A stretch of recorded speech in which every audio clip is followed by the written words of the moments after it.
शांति। आज 22 अगस्त 2026 के पाकदादा की अनमोल मधुर महावाक्य। मीठे बच्चे विशाल बुद्धि बन, बड़ों बड़ों की ओपिनियन ले, अनेक आत्माओं का कल्याण करो, उनसे होल आदि लेकर खूब प्रदर्शनियां लगाओ। प्रश्न: अभी तुम्हें कौन सी श्रुति आई है जिसका स्मरण करो तो कभी दुखी नहीं होंगे? उत्तर: अभी श्रुति आई कि हम पूज्य राव थे, फिर रंक बने, अब फिर से बाबा हमें राव राजा बना रहे हैं। बाबा अभी हमें सारे विश्व का समाचार सुनाते हैं। हम वर्ल्ड की हिस्ट्री ज्योग्राफी को जान गए हैं। इन्हीं श्रुतियों का स्मरण करते रहो तो कभी अपने को दुखी नहीं समझेंगे, सदा खुश रहेंगे। गीत: नयनहीन को राह दिखाओ प्रभु। ओम शांति। मीठे मीठे सिकिलधे रूहानी बच्चों ने गीत सुना। बच्चे समझते हैं कि बाप को मिलना व बाप से वर्षा लेना बहुत सहज है। गाया भी जाता है, बाप से 1 सेकंड में जीवन मुक्ति का वर्षा मिलता है। जीवन मुक्ति माना सुख, शांति, संपत्ति आदि का वर्षा। अब जीवन मुक्ति और जीवन बंध 2 अक्षर है। बच्चे जानते हैं इस समय भक्ति मार्ग और रावण राज्य के कारण सब जीवन बंध में है। बाप आकर बंधन से मुक्त करते हैं, वर्षा देते हैं। जैसे बच्चा जन्मा और माँ बाप, मित्र, संबंधी आदि समझ जाते हैं बारिश पैदा हुआ। जैसे यह समझना सहज है, वैसे वह भी सहज है। बच्चे कहते हैं, बाबा कल्प पहले मिसल आप हमको आकर मिले हो, आपसे ही सहज वर्षा पाने का रास्ता मिला है। यह तो हरेक जानते हैं, नई सृष्टि का रचयिता भगवान ही है। वो हमको भटकने से बचाते हैं। कल भक्ति करते थे, आज बाप से सहज ज्ञान और राजयोग का रास्ता मिला है। बच्चे अपना अनुभव सुनाते हैं कि हमने बीके द्वारा सुना कि 2 बाप हैं। यह सिवाय तुम्हारे और कोई मुख से कह ना सके कि 2 बाप हैं। तुम्हारी हर एक बात वंडरफुल है। अभी श्रुति में आता है, जो यहाँ के होंगे उनका छठ श्रुति में आ जाएगा। हाँ, श्रुति में आए हुए को भी माया कोई समय जोर से थप्पड़ लगाए विश्रुत कर देती है। इसमें बच्चों को बड़ा खबरदार रहना है। श्रुति तो बाप ने दिलाई है, पवित्रता का कंगन भी पूरा बांधना है। रक्षाबंधन का रहस्य क्या है, सो तो अभी तुम जानते हो। किसने यह प्रतिज्ञा कराई है? काम तो महाशत्रु है। बाप कहते हैं, मेरे साथ प्रतिज्ञा करो कि कभी भी पतित नहीं बनूंगा और मुझे याद करते रहो तो आधा कल्प के पाप जलकर खत्म हो जाएंगे। बाप गारंटी करते हैं, परंतु यह तो बच्चे समझते भी हैं। बाप गारंटी करते, यह तो बात ठीक है ना। सोनार गारंटी भी क्या करेंगे कि हम पुराने जेवर को नया बनाएंगे। उनका तो यह काम ही है। आग में डालने से जरूर वह सच्चा सोना बन ही जाएगा। तो बाप समझाते हैं, आत्मा में भी खाद पड़ी है। कैसे सतो रजो तमो में आते हैं, यह बहु सहज है। चित्र भी इसीलिए बनाए हैं कि इस पर सहज समझा सकें। यूनिवर्सिटी, कॉलेजेस आदि में भी नक्शे होते हैं ना, अनेक प्रकार के। तुम्हारे भी यह नक्शे हैं। तुम अच्छी रीति किसको समझा सकते हो? ज्ञान सागर पतित पावन बाप ही आकर यह रास्ता बताते हैं।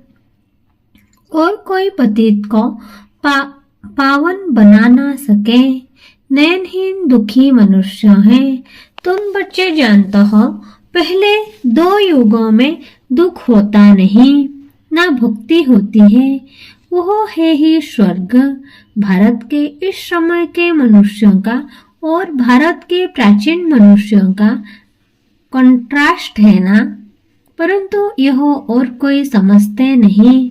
कितनी पूजा चलती है, जितना जितना जो शाहूकार होते हैं उतना देवी देवताओं को अच्छे जेवर पहनाते हैं। बाबा खुद अनुभवी है। बॉम्बे में लक्ष्मी नारायण का जो मंदिर है, उनके ट्रस्टी ने लक्ष्मी नारायण के लिए हीरों का हार बनवाया था। बाबा को उस ट्रस्टी का नाम भी याद है। पहले शिव बाबा का मंदिर बनाया तो उनको बहुत सजाया, फिर देवताओं का बनाया तो लक्ष्मी नारायण आदि को भी कितने जेवर पहनाए। उस समय कितना धन होगा, सब लूट कर ले गए।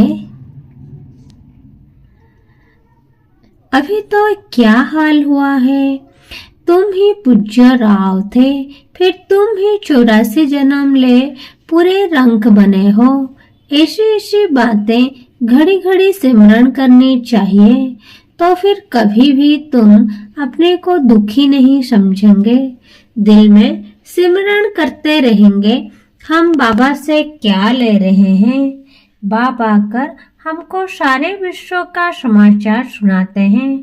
यह वर्ल्ड की हिस्ट्री ज्योग्राफी कोई भी जानते नहीं। तुम जानते हो, पहले एक धर्म,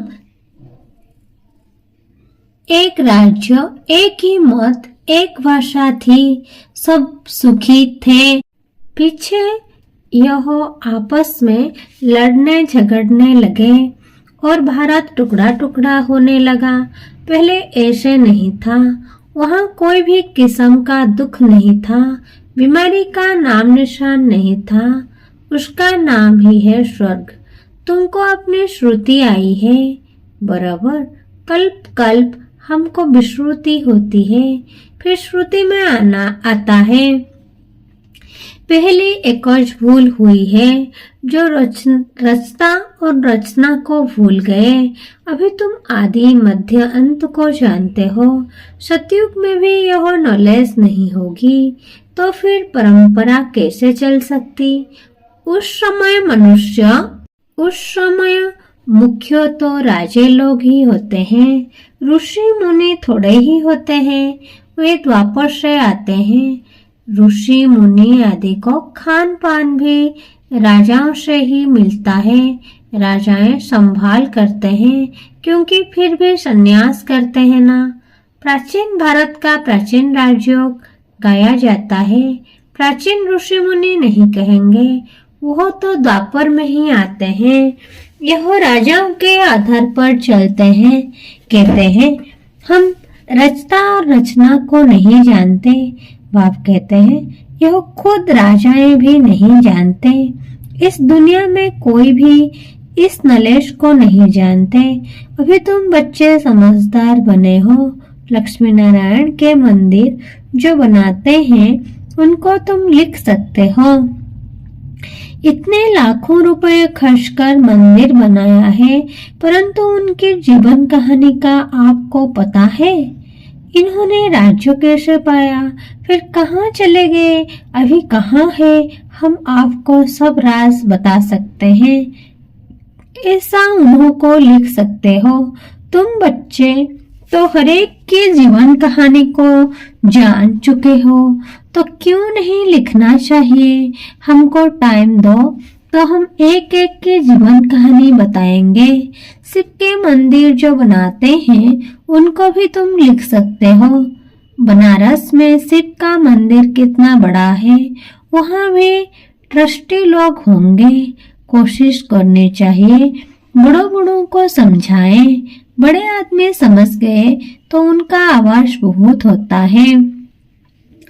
गरीब लोग झूठ सुन लेते हैं। मदद बड़ों की लेनी है। ओपिनियन भी बड़े बड़ों को लिखवानी है, क्योंकि उन्हों का आवाज भी मदद करता है। वास्तव में वो इतना आवाज करते नहीं है जितना होना चाहिए। तुम प्रेसिडेंट को भी समझाते हो, अच्छा अच्छा भी कहते हैं। चीफ मिनिस्टर, गवर्नर आदि ओपनिंग करते हैं, लिखते हैं यह बीके तो बहुत अच्छा सहज रास्ता ईश्वर से मिलने का बताते हैं, परंतु ईश्वर क्या चीज है यह कुछ भी नहीं समझते। सिर्फ उस समय कहते हैं रास्ता बड़ा अच्छा है, शांति मिलने का मार्ग अच्छा है, परंतु खुद नहीं समझते हैं। बाबा बड़ों बड़ों को समझाने के लिए भी कहते हैं, बड़े बड़े मनुष्यों से बड़े बड़े जो नामी ग्रामी हाल है वो ले लो, बोलो हम सब मनुष्यों के कल्याण लिए यह प्रदर्शनी हमेशा के लिए रखना चाहते हैं, सिर्फ एडवर्टाइज करनी है। ऐसे 50 या 100 हॉल लेने चाहिए। भारत तो बहुत बड़ा है ना, एक एक शहर में 10-12 हॉल लो, अखबार में पड़ जाए इतने हॉलों में प्रदर्शनी हो रही है, जिनको समझना है वो आकर समझे तो कितने का कल्याण हो जाएगा। बच्चों को बड़ा विशाल बुद्धि बनना चाहिए, सर्विस बच्चों को करनी चाहिए ना। बाप सब बच्चों को कहते हैं प्रदर्शनियां बहुत जोर शोर से करो। बाबा तैयारी करा रहे हैं, बच्चों को कोशिश करनी चाहिए। यह सब समझने की बातें हैं। भगवान आते हैं, प्रजापिता ब्रह्मा द्वारा रचना रचते हैं प्रजा की, तो जरूर कितने ब्राह्मण रचे होंगे और फिर रच रहे हैं। कितने ब्राह्मण ब्राह्मणियां हैं। बाबा यह ब्राह्मण धर्म रचते हैं संगम पर, तुम प्रैक्टिकल में देख रहे हो और समझ रहे हो। यह बातें कोई शास्त्र में नहीं है, तुम बच्चे समझते हो। बाबा आते ही तब है जब पतित दुनिया को पावन बनाना होता है। यह भी जानते हैं परमात्मा प्रजापिता ब्रह्मा द्वारा ही रचना रचते हैं, परंतु कब रचते हैं यह नहीं समझते। वह समझते हैं कोई नहीं रचना रचते होंगे। ब्रह्मा को तो सुखम वतन में समझते हैं। अभी तुम समझते हो प्रजापिता ब्रह्मा तो यहाँ है, तुम सुखम वतन में जाते हो, पवित्र बन फिर फरिश्ते बन जाते हो, साक्षात्कार करते हैं। बच्चे आकर सुनाते हैं, वहाँ मूवी चलती है, वो है ही मूवी वर्ल्ड। तुमने मूवी बायोस्कोप भी देखा था, अभी प्रैक्टिकल सब बातों को तुम जान चुके हो। मूल वतन है साइलेंस वर्ल्ड, वहाँ आत्माएं रहती हैं। सुखम वतन में सूक्ष्म शरीर भी है, तो जरूर कुछ भाषा भी होगी। तुम बच्चों की बुद्धि में है, हम आत्माओं का स्थान शांति धाम है, फिर है सुखम वतन, वहाँ ब्रह्मा विष्णु शंकर रहते हैं। और यह है कलयुग और सतयुग का संगम। यहाँ बाप आते हैं, यहाँ से तुम ब्राह्मण जाते हो। पियर घर और ससुर घर है ना, यहाँ दोनों तुम्हारे पियर है। बाप दादा दोनों मेहनत करते हैं बच्चों को गुल गुल फूल बनाने। मुसलमान में कहते हैं गार्डन ऑफ अल्लाह। कराची में एक पठान था, वह सामने खड़ा होता था, देखते देखते गिर पड़ता था। पूछा जाता था तो कहता था हम खुदा के बगीचे में गया, खुदा ने फूल दिया। अब उनको ज्ञान तो था नहीं। अभी तुम समझते हो बगीचा किसको कहा जाता है। यह है कांटों का जंगल और वह है फूलों का बगीचा। तुम्हारी बुद्धि में सारा राज है। सतयुग क्या है, कलयुग क्या है, तुमको बहुत खुशी होनी चाहिए। सारा चक्र तुम्हारी बुद्धि में है। विस्तार तो इनका बहुत है। तुम्हारी बुद्धि में कितना शॉर्ट में बैठा हुआ है। तुम बच्चों ने रचता बाप द्वारा रचता और रचना को जाना है। ब्रह्मा को रचता नहीं कहेंगे, रचता एक है, बलिहारी भी एक की है। पहले पहले रचना ब्रह्मा की है, फिर कहेंगे श्री कृष्ण की। ब्रह्मा तो है, ब्राह्मण भी जरूर चाहिए। पांडवों को ब्राह्मण नहीं समझेंगे, ब्रह्मा द्वारा ब्राह्मण चाहिए। यह है रूहानी यज्ञ, इसको स्पिरिचुअल नॉलेज कहा जाता है। रूह को वही बाप ज्ञान देंगे। तुम जानते हो, हमको मनुष्य नहीं पढ़ाते हैं, सभी आत्माओं को बाप पढ़ाते हैं। कहते भी हैं ब्रह्मा द्वारा स्थापना, श्री कृष्ण के लिए थोड़े ही कहेंगे, वह तो हो भी ना सके। ब्रह्मा द्वारा स्थापना कौन कराते हैं? क्या श्री कृष्ण? नहीं, परमपिता परमात्मा विष्णु द्वारा पालना। ब्रह्मा और विष्णु का कितना पाठ है। ब्रह्मा मुख वंशावली ही फिर जाकर विष्णुपुरी के देवता बनते हैं। ब्रह्मा सो विष्णु, विष्णु सो ब्रह्मा, यह भी बच्चों को समझाया है। ब्रह्मा सो विष्णु बनने में 1 सेकेंड, विष्णु सो ब्रह्मा बनने में 84 जन्म। कितनी वंडरफुल बातें हैं, कोई भी समझ ना सके। यह है बेहद की बातें। बेहद की बाप से बेहद की पढ़ाई पढ़ बेहद का राज्य लेना है। सृष्टि चक्र को जानना है। आत्मा ही जानती है शरीर द्वारा। ऐसे नहीं कि शरीर नॉलेज लेता है, आत्मा द्वारा नहीं, आत्मा नॉलेज लेती है। तुमको कितनी खुशी है, यह आंतरिक गुप्त खुशी होनी चाहिए। पढ़ाई के संस्कार आत्मा में है, दुख भी आत्मा को होता है। कहते हैं हमारी आत्मा को दुखी मत करो। बच्चों को अब कितनी रोशनी मिल रही है, तुमको खुशी रहती है। सागर से रिफ्रेश हो बादलों को मिलकर वर्षा बरसानी है। आपस में मिलकर प्रदर्शनी आदि तैयार करने में मदद करो। शौक होना चाहिए, सर्विस सर्विस और सर्विस। अच्छा, मीठे मीठे सिखरे थे बच्चों प्रति माता पिता बाप दादा का याद प्यार और गुड मॉर्निंग। रूहानी बाप की रूहानी बच्चों को नमस्ते। हम रूहानी बच्चों की रूहानी माता पिता बाप दादा को याद प्यार गुड मॉर्निंग और नमस्ते नमस्ते नमस्ते। धारणा नंबर 1, बाप द्वारा मिली हुई नॉलेज का सिमरण कर अपार खुशी में रहना है। विशाल बुद्धि बन जोर शोर से सर्विस करनी है। नंबर 2, बाप द्वारा जो श्रुति मिली है उसे विस्मृति में नहीं लाना है। पवित्र रहने की जो बाप से प्रतिज्ञा की है उसे पूरा निभाना है। वरदान न्यारेपन के अभ्यास द्वारा फरिश्ते रूप का साक्षात्कार कराने वाले निरंतर सहयोगी भव।